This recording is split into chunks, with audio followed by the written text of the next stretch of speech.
Diz çöküm Tanrıya, onun mənə gəlməsi üçün hansı duanı edim, o belə amin desin. Gizlədim hisslərimi, ölüm ondan ötürü mən, amma öldüyümü bilməsin. Bir gün olsun fərq eləmir, təki gələsən günlərin birində.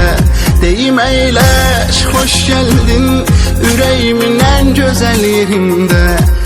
Bu nə histir axı, bu nə duyğudur, hər anına doymadığım. Axı kimsən mənə necə doğmasan, ay adını qoymadığım.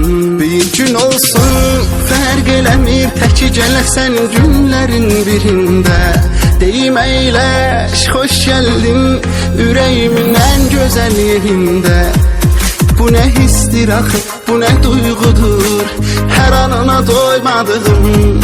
Axı kimsən mənə necə doğmasan, ay adını qoymadığım.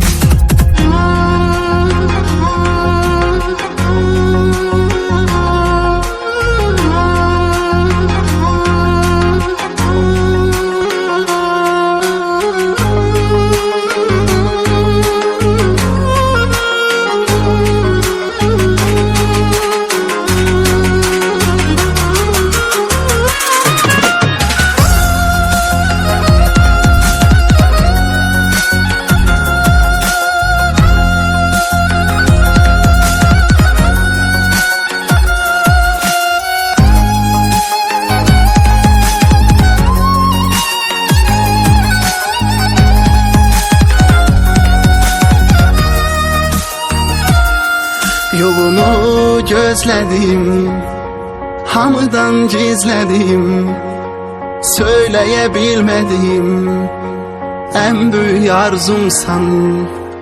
Nə olub anlamıram, istəmirəm özgəni, mənə sən lazımsan.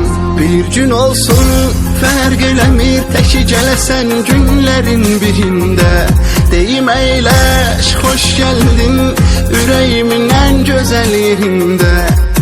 Bu nə histir axı, bu nə duyğudur, hər anına doymadığım.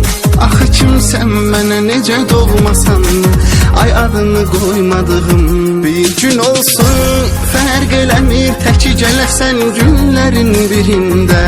Deyim əyləş, xoş gəldin ürəyimin ən gözəl yerində. Bu nə histir axı, bu nə duyğudur, hər anına doymadığım.